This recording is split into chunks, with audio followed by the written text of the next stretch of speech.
Assalamualaikum warahmatullahi wabarakatuh. Pemirsa, bertemu kembali dalam Langkar, langsung ngobrol dengan pakar. Hari ini kita kedatangan narasumber yang sangat luar biasa. Beliau adalah Profesor Dr. Ani Cahyadi MPD, Guru Besar Fakultas Tarbiyah dan Keguruan UIN Antasari Banjarmasin. Selamat pagi, Prof. Pagi. Assalamualaikum warahmatullahi wabarakatuh. Baik, terima kasih Prof. Karena berkenan memenuhi undangan kami untuk hadir dalam podcast ini. Tema yang akan kita bawakan pada kesempatan kali ini adalah tentang penanganan academic misconduct, Prof. Jadi mungkin Prof bisa memberikan gambaran kepada pemirsa apa sih academic misconduct itu, kemudian mengapa isu academic misconduct ini menjadi isu yang sangat penting. Silakan, Prof. Baik, terima kasih atas pertanyaannya. Saya kira ini pertanyaan yang harus kita jawab harus kita tuntaskan karena akhir-akhir ini menyeruak di mana-mana, bukan hanya di kalangan akademisi, tapi juga menjalar sampai ke pucuk pimpinan, baik itu yang ada di pemerintahan atau akademisi yang statusnya ASN. Jadi academic misconduct itu adalah merujuk pada satu perbuatan atau sikap yang tidak patut sebenarnya, yang melanggar etika dan norma akademik, yang seharusnya tidak dilakukan sebagai seorang yang boleh dikatakan berpendidikan. Jadi tidak boleh sama sekali sebenarnya seorang akademisi, seorang yang berpendidikan atau yang mengikuti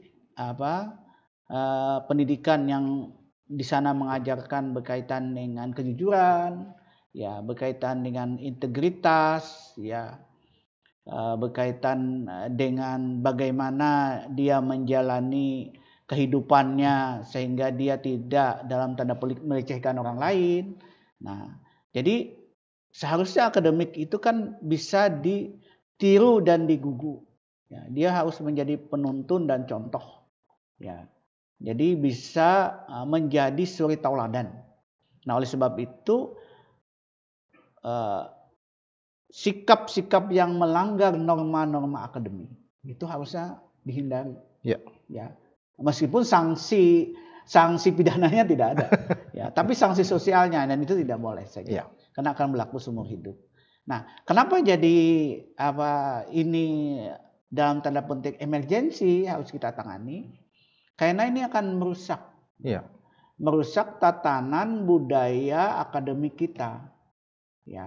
Yang mana yang saya bilang tadi, yang namanya budaya akademik itu kan memunculkan transparansi, kejujuran, sikap menghargai hasil karya orang lain, sikap tidak mengambil yang bukan haknya. Itu adalah sikap-sikap yang harusnya ditanamkan sebagai seorang akademisi. Oleh sebab itu academic misconduct ini memang harus kalau bahasa kasar itu harus dihapus di muka bumi. Harus dihapus di muka bumi.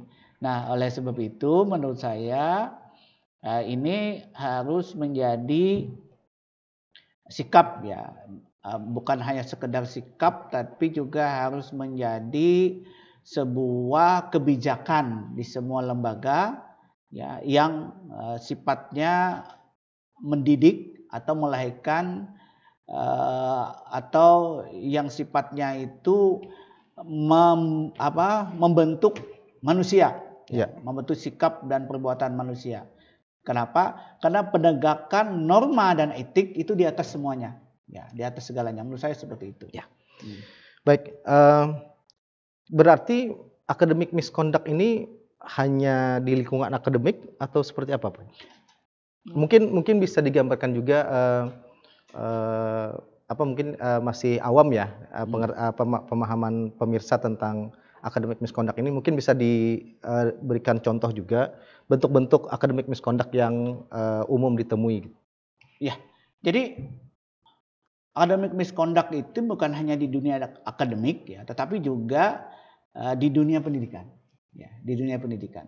Jadi contoh-contoh yang paling konkret itu misalnya tidak boleh nyontek. Oh iya. Ya, tidak boleh membawa catatan tersembunyi. Iya. Nah, tidak boleh mengambil jawaban teman. Iya. Ya, itu contoh-contoh di dunia pendidikan. Ya, kalau di dunia akademik pada misalnya untuk publikasi ilmiah, yaitu tidak boleh plagiarisme tidak boleh, ya fabrikasi, jadi merubah-ubah data, ya menambah data, manipulasi data ya, gitu manipulasi ya, falsifikasi namanya juga, yaitu yang merubah data tadi.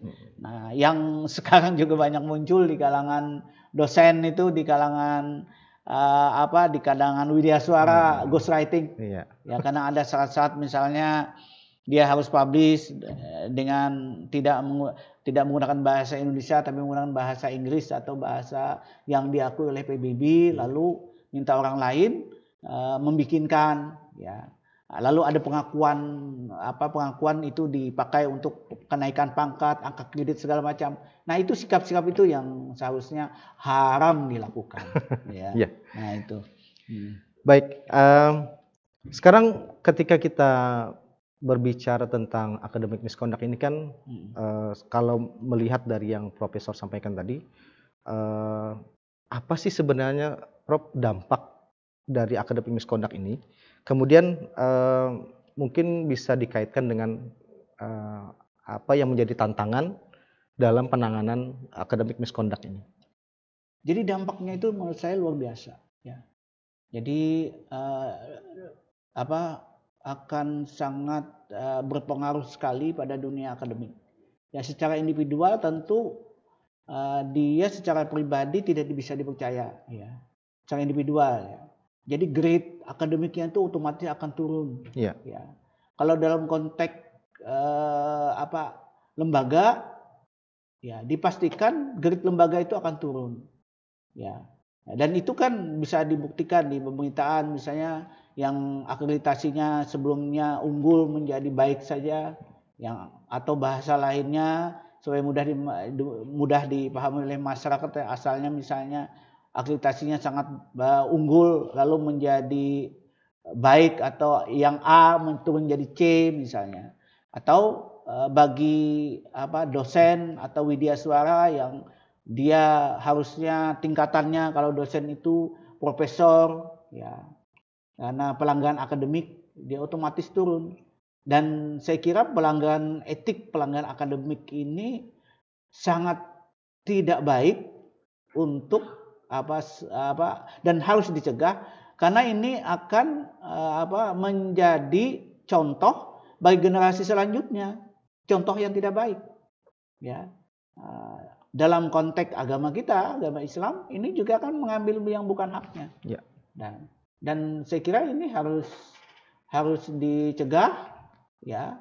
Dan secara kelembagaan saya kira gerakan ini harus betul-betul menjadi gerakan masif gitu, iya, gerakan masif.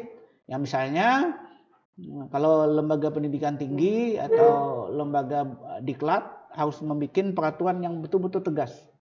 Ya, jadi kalau jadi konsep pelanggaran etikanya itu betul-betul tegas. Ya, step by stepnya harus tegas. Ya, diberhentikan misalnya, atau diberikan hukuman yang berdampak penurunan pangkat misalnya. Biar ada efek jera gitu ya, Prof ya. Pokoknya ada efek jera. Kenapa? Karena berbahaya. Ya, berbahaya pada generasi selanjutnya gimana? Akhirnya terbayang di kepala mereka, kita boleh saja menipu. Ya. Ya, boleh saja berbohong. Nah, boleh saja menempuh segala cara untuk mencapai satu tujuan. Yang penting berhasil gitu. Yang penting berhasil. Padahal semuanya kan ada rambu-rambunya. Iya, betul. Ada etikanya.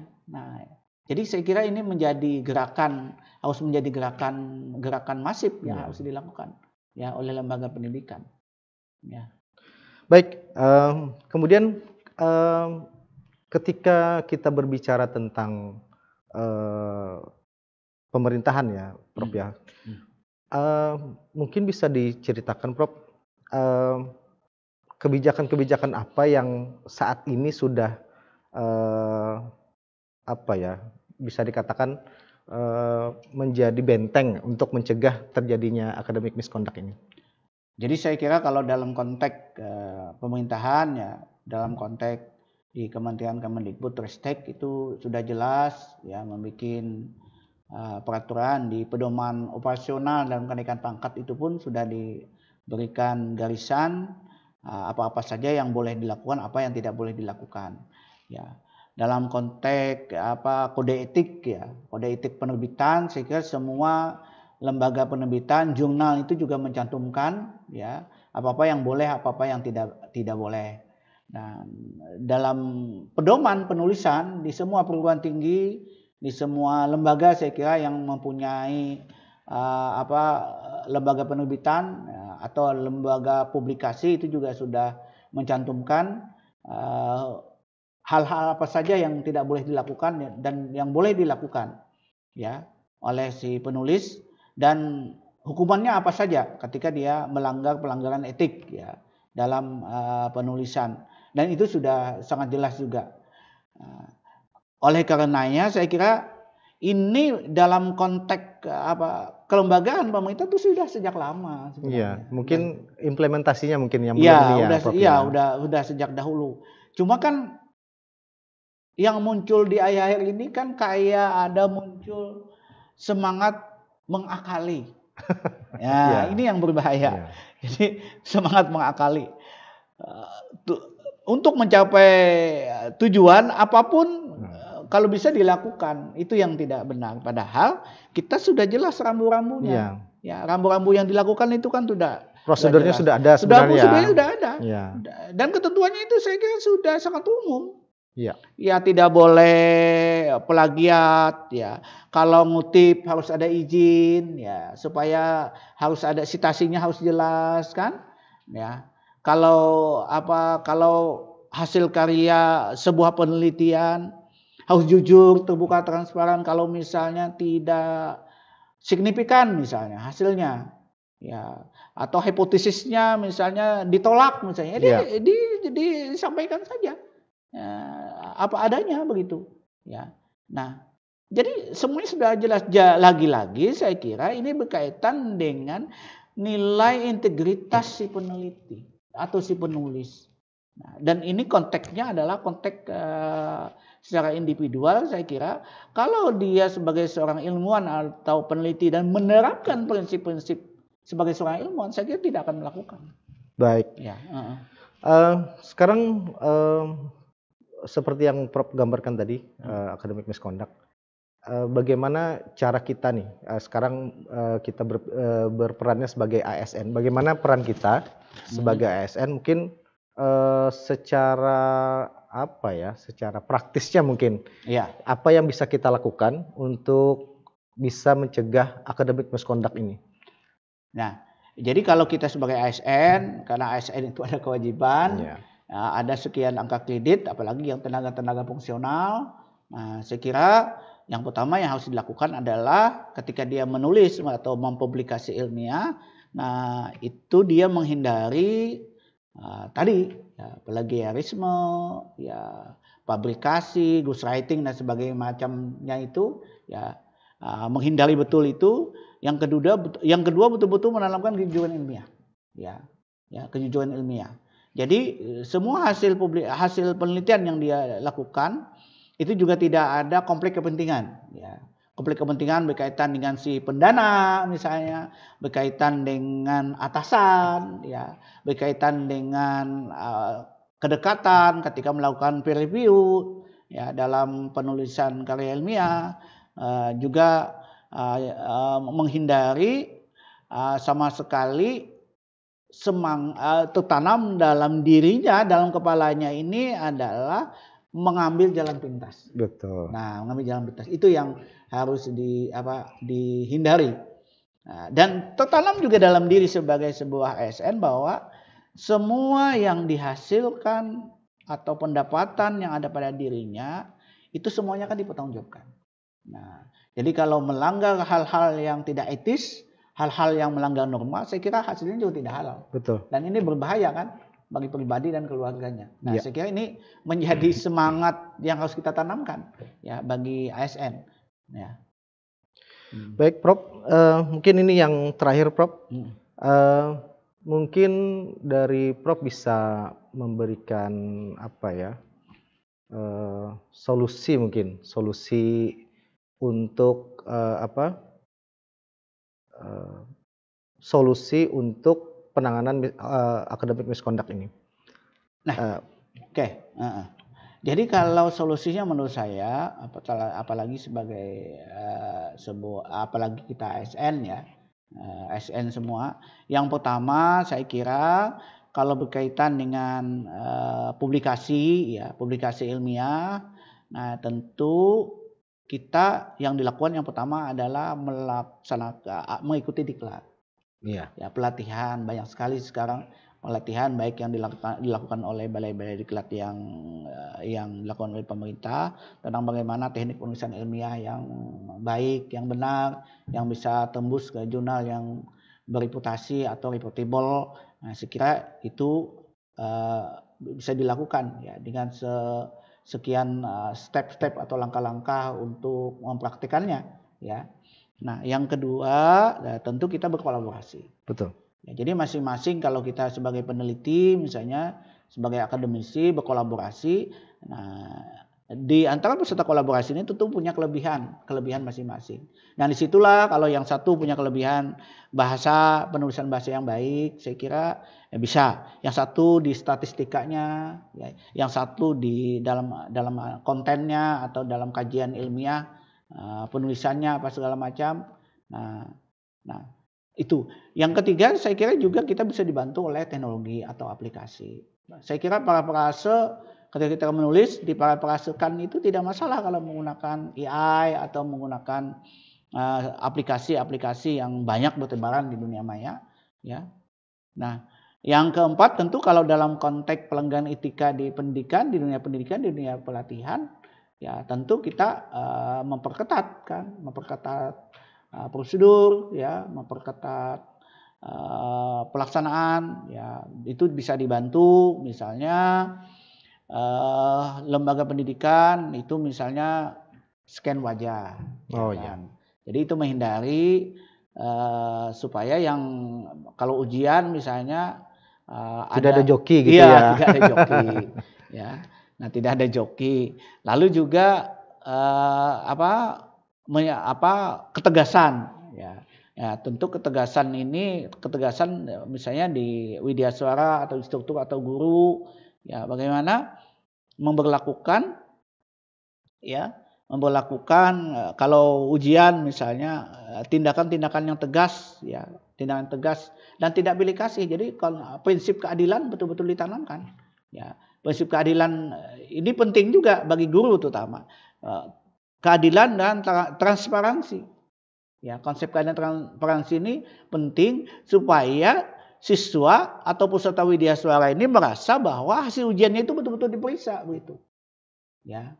Nah, betul diperiksa, diperlihatkan gitu. Karena banyak sekali juga widya suara atau guru itu ceritanya saja ujian. Jawabannya tidak pernah diperiksa.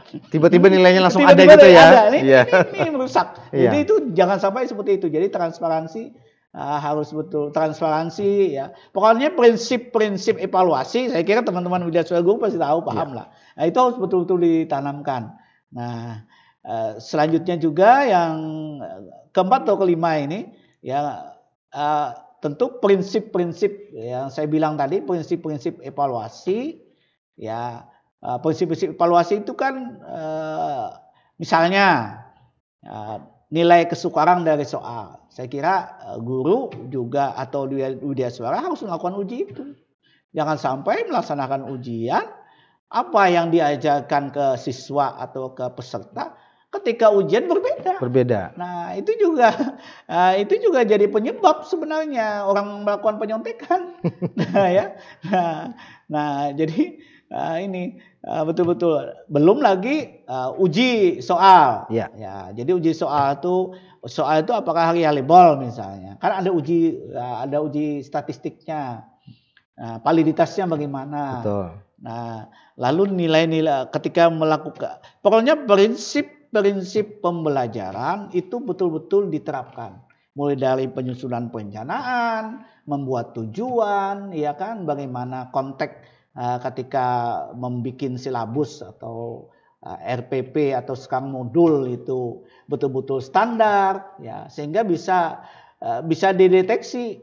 Dan kalau prinsip itu dijalankan, saya kira pasti, karena ini kan udah dilakukan pengujian bertahun-tahun oleh para ahli pendidikan.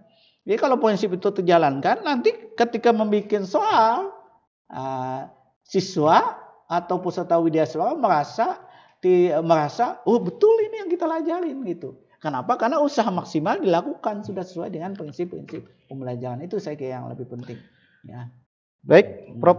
Terima kasih atas kesempatan yang sangat luar biasa ini. Ya. Mudah-mudahan ini bisa menjadi bagian dari upaya kita untuk paling tidak memberikan pemahaman kepada masyarakat bahwa academic misconduct itu seperti ini loh. Iya. Pelanggarannya seperti ini loh. Dan ini inilah yang bisa dilakukan supaya kita tidak terjebak dalam academic misconduct ini. Betul sekali. Nah, betul sekali. Jadi sekali lagi saya minta ya kepada teman-teman, kepada peserta, ya, pada teman-teman akademisi. Nah, mari kita back to nature, ya. Ya, karena istilah ini kan muncul di mana-mana kan, kembali ke alam. Dalam konteks ini ada kembali ke semangat ilmu-ilmu keguruan. Iya. Nah, jadi sebenarnya dalam ilmu-ilmu keguruan itu sudah sangat jelas, sudah sangat tuntas bagaimana proses pembelajaran itu berlangsung, lalu evaluasinya bagaimana. Kalau itu dilakukan secara benar, sesuai dengan prinsip-prinsip dalam evaluasi, itu salah satu tahap untuk menghindari misconduct ini. Nah, yang juga lebih penting daripada itu adalah mulai dari sejak dini memang kita menanamkan nilai-nilai kejujuran. Ya, nilai-nilai taat pada asas norma yang berlaku. Dan kita menanamkan di kepala siswa, di kepala kita bahwa norma dan etika itu di atas segalanya. Karena itu yang diajarkan oleh orang-orang tua kita dahulu. Itu yang saya kira lebih penting. Baik, Prof. Sekali lagi terima kasih atas kesempatan yang sangat luar biasa ini.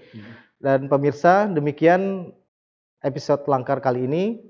Sampai jumpa di Langkar berikutnya. Jangan lupa like, share, and subscribe. Assalamualaikum warahmatullahi wabarakatuh. Waalaikumsalam warahmatullahi wabarakatuh.